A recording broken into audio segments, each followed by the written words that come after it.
We are here to help you, Captain. I appreciate that, more than you know. Get out of my wing, Nurse Donovan. I need a doctor who shows up, not a babysitter who hides in the supply closet. She said nothing. She picked up his chart and walked out. 6 days later, when the monitor screamed and the young doctor froze at the door, a name came out of her mouth that no personnel file at that hospital would ever explain. The room went dead silent. Chief Petty Officer Jacob Ryan stared at her like he had seen a ghost. In a way, he had. Nobody at that VA hospital knew what Claire Donovan used to be. In the next 6 minutes, they were all going to find out exactly what that ignorance had cost them. If you are listening from your car, your kitchen, or a night shift somewhere in the world, drop a comment and tell us where you're tuning in from. Hit like if quiet strength speaks to you. Subscribe for more true-to-life stories about ordinary people hiding extraordinary pasts. Claire Donovan had learned how to be invisible. She kept her shoulders curved forward. She kept her eyes down. She let her hands shake a little when someone was watching, even though her hands had not actually shaken in 11 years. The trick to hiding was simple. Give people what they expected to see, and they stopped looking for anything else. At Ridgeline VA Polytrauma Rehabilitation Center, what people expected to see was a tired nurse in her mid-30s, competent enough, quiet to the point of strange, easy to overlook in a hallway full of louder personalities. Dr. Preston Hale was one of the louder personalities. He was 29 years old, 2 years out of his residency, and terrified of exactly one patient in the building. That patient was in room 214. "You're on Ryan again today," the charge nurse told Claire that morning, sliding the folder across the desk like it might bite her. Claire took it without comment. Inside the cover, someone had written a note in red pen. "Difficult, combative, refuses most staff." She had read 100 files like this one. She had never read one that made her hands go cold the way this one did, and she did not let it show.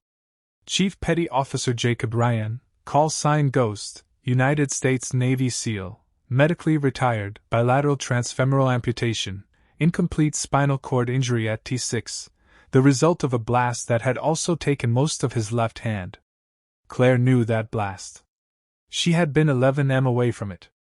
She'd not told anyone that. She was not going to start today. When she pushed open the door to 214, Jacob Ryan was already glaring at her from the bed, his jaw tight, a physical therapy schedule crumpled on the floor where he had thrown it. "New nurse," he said. It was not a question. "How long before you quit, too?" "I don't quit," Claire said. Something in her voice made him look up sharper than the words should have earned. She noticed it. She filed it away and kept her face blank, the way she had been trained to do in rooms far more dangerous than this one. She checked his vitals with hands that moved fast and sure, faster than the shuffling, tentative movements she usually performed for an audience. He noticed that too. "You've done this before," he said. "I'm a nurse. This is my job." "That's not what I mean." Claire did not answer. She finished the blood pressure cuff, recorded the numbers, and left before he could ask again. Down the hall, an elderly veteran named Frank Delgado called out for her by name, and Claire spent 10 unhurried minutes adjusting his oxygen line and listening to a story about his granddaughter's wedding that she had already heard twice that week. It was a small kindness, the kind nobody would ever put in a performance review, and it cost her nothing but time she was willing to give. That was the part of the job Claire never had to fake. The disguise was in the posture, the lowered eyes, the deliberate slowness. The care underneath it had never been an act at all. Outside the door, Dr. Hale was waiting, arms crossed, clipboard held like a shield. "Is he stable?" "He's fine, doctor. His numbers are normal." "Good. Keep him that way. I have 12 other patients who actually want treatment." Hale had not been inside room 214 in 4 days. Claire knew this because she had checked the log. She said nothing about that either. She understood men like Hale.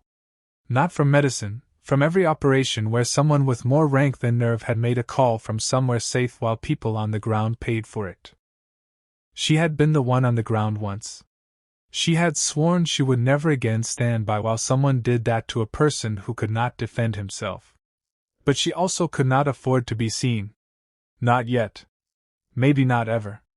The tattoo on the inside of her left forearm, a string of coordinates no wider than a watch band, stayed hidden under her sleeve the way it always did. Nobody at Ridgeline had ever asked about it. Nobody had looked closely enough. That evening, she stood outside 214 again, listening through the door before she went in. An old habit from a life she was supposed to have left behind. Jacob was talking to himself. Not words, just breath, counting. The kind of breathing pattern combat medics taught to men learning to survive their own minds. She recognized the rhythm because she had taught men to breathe exactly that way on a rooftop in Kandahar province in a life she never spoke of out loud. She almost knocked. She almost walked in and told him the truth right there, 6 days before either of them was ready for it. Instead, she wrote a note in his chart. Patient exhibiting anxiety behaviors. Recommend monitoring. And went home to an apartment with bare walls and a locked box in the closet that held a folded flag and a set of dog tags that were not hers. The next 4 days were quiet. That was the problem with quiet in Claire's experience. It never lasted, and it never warned you when it was about to end. On the 5th day, Jacob's blood pressure began climbing during a routine physical therapy session, and nobody noticed until it was almost too late to matter. Claire was 2 floors up when the first alert came through on her radio. Room 214, patient in distress. She was moving before she consciously decided to move, her body remembering a discipline her mind had tried to forget. By the time she reached the room, Dr. Hale was already there, and he was already wrong. Jacob's face was flushed dark red above the collarbone, and pale below it. A split coloring pattern Claire had seen exactly twice before in her career, both times in men with high spinal injuries. His forehead was soaked with sweat. His heart rate monitor read 140. His blood pressure read 204/118. He's having a panic attack, Hale said, already reaching for a syringe of sedative. Give him something to bring the heart rate down. We'll reassess in 20 minutes. Don't, Claire said. It came out flat, immediate, with no shake in it at all. Hale turned, syringe still in hand. Excuse me? That's not a panic attack. That's autonomic dysreflexia. If you sedate him right now, you could send him into a hemorrhagic stroke or a seizure inside the next 10 minutes. The room went very still. A physical therapist near the door stopped moving entirely. I've been doing this for 6 years, Hale said, his voice climbing. Defensive in the specific way people get when a stranger challenges something they have built their identity around. I think I know the difference between anxiety and a medical event. Thank you. Then look at his face, Claire said. Flushed above the injury line, pale below it. That's not something anxiety produces. That's a physiological split you only see with high spinal cord injuries, and it means his body is fighting a blood pressure spike it cannot regulate on its own. His injury is at T6. Above T6, the body can trigger a blood pressure spike this severe from something as small as a full bladder or a kinked catheter. It's a medical emergency, not a psychiatric one. And every minute Claire's throat we spend arguing about it is a minute closer to permanent brain injury. Jacob's eyes were open, wild, fixed on the ceiling. His jaw locked so tight a muscle jumped visibly along his cheek. Check the catheter, Claire said, already moving to the bed. Her hands finding the tubing with a speed that made the therapist near the door take a half step backward. It's kinked at the hip. That's your trigger source. She corrected it in seconds, her fingers precise, unhesitating. Nothing like the careful, timid movements for cameras and coworkers on an ordinary day. Sit him upright. Now. Not later, now. We need gravity working against that pressure spike. 2 aides scrambled to raise the head of the bed. Jacob's breathing was ragged, his hands clenched into fists against the sheets. Loosen anything binding around his abdomen and legs, Claire continued, her voice dropping into a register the room had never heard from her. Flat and clipped and utterly without doubt. Check for a full bowel. This is likely bowel distension on top of the catheter kink, a second trigger source stacked on the first. Hale stood frozen, the syringe still in his hand, watching a woman he had dismissed for 8 months move like she had commanded rooms far worse than this one. Jacob's blood pressure monitor read 190 over 110. Then 182 over 104. The numbers were falling, but not fast enough. And Claire knew exactly how much time was left before falling was no longer possible. "Talk to me," she said to Jacob, her hand steady against his shoulder. "Where's the pain? Point if you can't talk." He could not talk. His jaw was locked too tight. He managed to lift one finger toward his lower abdomen. "There it is," Claire said. "Bowel impaction. We need manual disimpaction now. Gentle pressure only. And someone get me nitro paste for his forehead in case the pressure doesn't drop once we relieve the source." Hale finally set the syringe down. "You're certain?" "I am certain."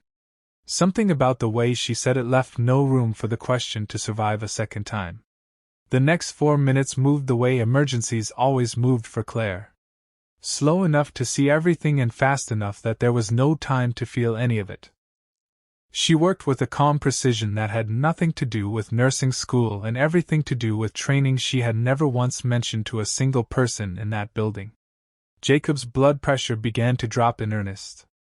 160 over 90. 140 over 88. His color started to even out, the harsh red line at his collarbone fading into something closer to normal. "There you go," Claire murmured, watching the monitor, her hand still on his shoulder. "There you go, ghost. Breathe it down." She heard herself say it a half-second after it left her mouth. And by then it was already too late to take back. Jacob's head turned toward her, slow, his eyes finding hers for the first time since the crisis began. Nobody else in the room understood what had just happened. To them, it sounded like an offhand nickname, the kind of thing a nurse might say to lighten a tense moment. To Jacob Ryan, it was a call sign that had died with the team on a rooftop 3 years ago, spoken by a voice he had heard only once before. Cutting through gunfire and dust on the worst night of his life. "Say that again," he rasped. "Rest your voice. You're stable, but you're not out of the woods yet. Say it again." Claire hesitated. 1/2 second too long for the moment to pass as coincidence. "You're stable," she repeated instead, quieter now. "Try to rest." His blood pressure monitor read 128 over 84. He was out of danger. He was also staring at her like the entire hospital had disappeared and only the two of them remained in the room. Hale finally exhaled, running a hand through his hair. "How did you know all of that?" "I read his chart. It's in there if you look for it." "That's not what I asked?" Claire did not answer. She checked the catheter line one more time, adjusted the monitor leads, and began writing in the chart as though nothing unusual had happened at all. It was not nothing. Everyone in that room knew it was not nothing. They simply did not yet know what it was. That afternoon, before the shift changed, the hospital director called Claire into his office to review the incident. 2 other supervisors sat along the wall, notepads open, expressions clear as throat, carefully neutral in the way people practice when they are not yet sure whether a conversation is a reprimand or a commendation. "Walk us through your reasoning," the director said. "Step by step. We need it documented properly." Claire did, in clipped, precise language that sounded nothing like the soft, hesitant voice she used on an ordinary rounds. She described the split coloring above and below the injury level, the specific blood pressure threshold that separated dangerous from catastrophic, the 2 most common trigger sources in AT6 injury, and the order in which they needed to be ruled out. One of the supervisors sat down her pen halfway through and simply listened. "That's an unusually specific knowledge base for general nursing training," the director said carefully when she finished. "I've had additional training," Claire said. "Field medicine mostly. It doesn't always show up on a civilian resume." Nobody in the room pushed harder that afternoon. They did not need to. The truth was already sitting in plain sight, waiting for someone brave enough to ask the next question out loud. And for one more day, nobody quite was. That night, after the incident report had been filed and Hale had gone home rattled and quieter than Claire had ever seen him, she stayed 2 hours past the end of her shift, sitting in her car in the empty parking lot, hands finally shaking the way they were supposed to shake after something like that. She had sworn to herself she would never say that name out loud again. She had buried Ghost the same week she buried the version of herself that used to answer to Falcon 6, her own call sign from 11 years of Air Force combat control, 3 deployments, and 1 mission in a valley outside Kandahar that had ended with half her team wounded and one of them permanently changed. Jake O'Brien had been the SEAL element her combat control team was attached to that night. She had called in the airstrike that ended the firefight and started the nightmare, danger close, closer than doctrine allowed, because the alternative was watching every man on that rooftop die under fire. She could have stopped 30 seconds sooner if she had made the call 30 seconds sooner. She had made the call when she made it. Jake O'Brien had lost both his legs and the use of his left hand for the rest of his life in the blast radius of a decision she still replayed at 3 o'clock in the morning some nights, wondering if there had been a better version of that 30 seconds she had failed to find. She remembered the radio traffic from that night with a clarity that never dulled no matter how many years passed. The SEAL element commander's voice, tight and controlled, even as the rooftop position collapsed under fire. Ghost's voice, calling distances she used to correct the strike package. The awful half-second of silence after she gave the final coordinates, when every person on that radio net understood what danger close actually meant in practice, not in a classroom. She had made the call because the alternative was every man on that roof dying inside 2 minutes, not because it was a clean decision, or an easy one. Danger close meant accepting that the same weapon saving those lives could also injure the people closest to the target. And there had been no version of that night where everyone walked away whole. She had left the Air Force 18 months later, her own body carrying scars from that same night. A blast fragment scar along her jaw she covered with foundation on the rare occasion she wore any, and rope burns across both palms from the fast rope insertion that had gone wrong before the airstrike ever went right. Nursing school had felt like the only door still open to her. Somewhere she could still save people without ever having to make the kind of call that decided who lived and who came home changed forever. She had not known when she accepted a position at Ridgeline 8 months ago that the man from the rooftop would already be there, 3 doors down from the supply closet, refusing every nurse who tried to help him. She had asked for his case anyway. She told herself it was penance. She was starting to understand it might have been something closer to a debt she owed him in person, whether or not he ever knew her name for it. Word of what had happened in room 214 moved through the staff break room faster than any official report ever could. By the time Claire clocked out that night, 3 different nurses had asked her in 3 different tones of disbelief how she had known to check a catheter line before anyone else in the room had even considered it. She gave each of them the same answer. She had read the chart carefully. It was true as far as it went, and it was the only version of the truth she was willing to hand out for free. Dr. Hale filed his incident report at 11 o'clock that night, sitting alone in the physician's lounge with the fluorescent lights buzzing overhead, rewriting the same paragraph 4 times because he could not make himself write down that a nurse he had dismissed for 8 months had corrected him in front of a full care team and been right. He finally wrote it plainly. Autonomic dysreflexia identified and managed appropriately by Nurse Donovan prior to physician intervention. Patient stabilized. He stared at the sentence for a long time before he saved the file. The next morning, Jacob Ryan asked to see her before anyone else came in. Claire stood at the foot of his bed, her posture different than it had been in 8 months.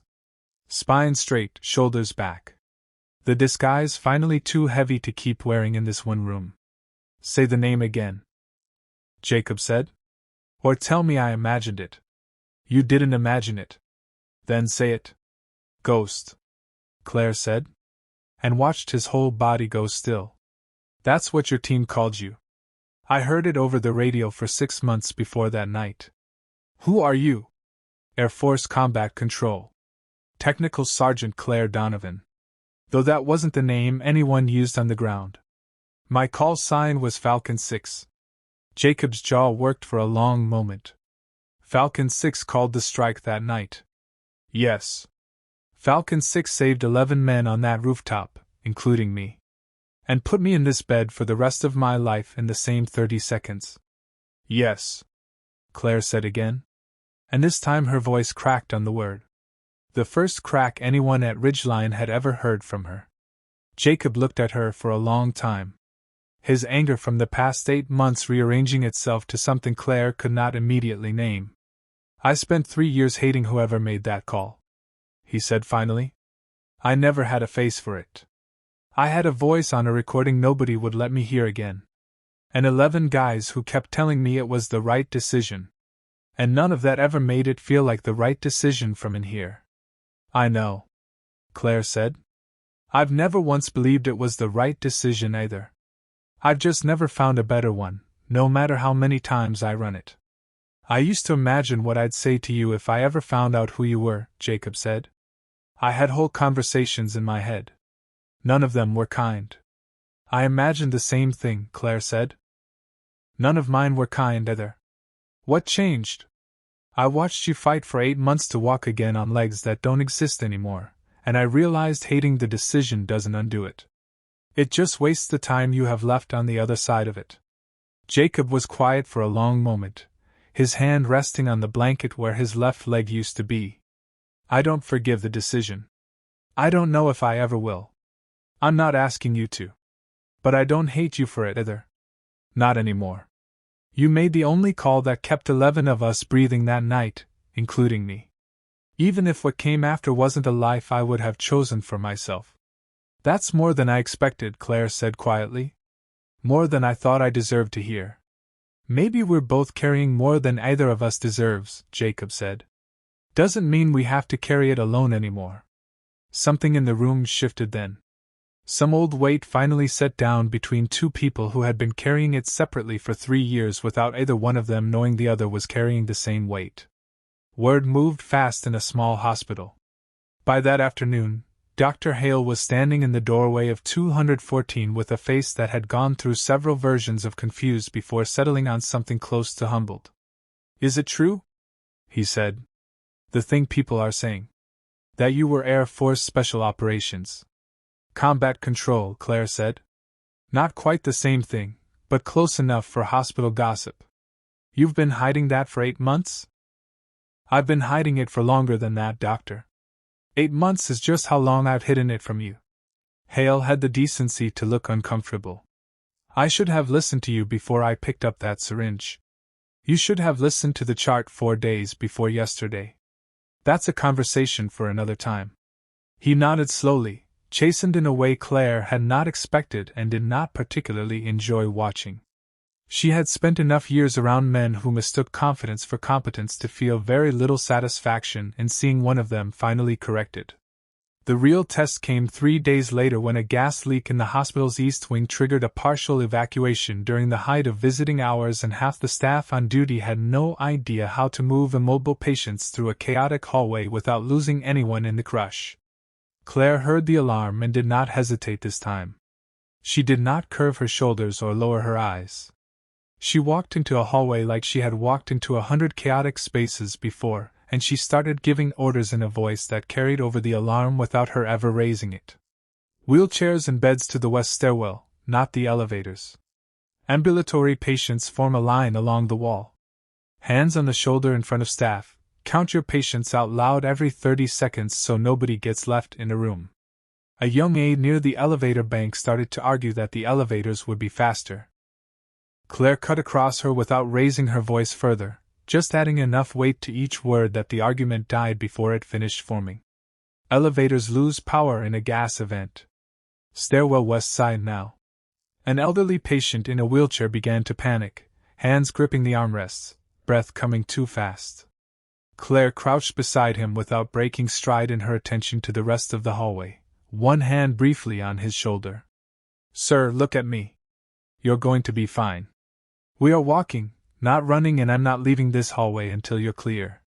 Count your breaths with me. In for 4. he counted. His breathing slowed. She was already moving again before he finished the second count, trusting the instruction to hold on its own the way she had once trusted radio calls to hold across a battlefield with no time to repeat them. People moved. They moved because something in her voice made arguing feel unthinkable. The same command presence that had once kept panicked soldiers moving through smoke and gunfire toward a landing zone. Dr. Hale found himself relaying her instructions to a knot of confused visitors before he even registered that he was following her lead instead of giving his own orders. Jacob Ryan, wheeled out by an aide who had never once called him before, watched Claire clear that hallway in under 6 minutes. And understood for the first time exactly what kind of person had called that airstrike 3 years ago. When the leak was contained and the all-clear sounded, hospital administration wanted answers and Claire gave them without flinching. Her service record finally laid open on a desk instead of buried in a locked box in her closet. 11 years Air Force Combat Control, the hospital director said, reading from the file. 2 Bronze Stars, a Purple Heart you never once mentioned on any employment document. It didn't seem relevant to changing bandages. It's relevant now. Nurse Donovan, how would you feel about building something here? A tactical casualty response training program specifically for staff working polytrauma and combat veteran cases. Nobody in this building should freeze the way half of them froze today. Claire thought about Jacob Ryan, 3 years angry at a voice on a recording finally allowed to put a face to it and choose something other than hatred. She thought about Dr. Hale, humbled but not broken, still capable of becoming a better doctor than the one who had reached for that syringe 5 days ago. I'd like that, she said. On one condition. Jacob Ryan consults on the curriculum. He's the only person in this building who understands what it actually feels like when the room freezes around you. Jacob, 3 doors down, agreed before anyone had even asked him.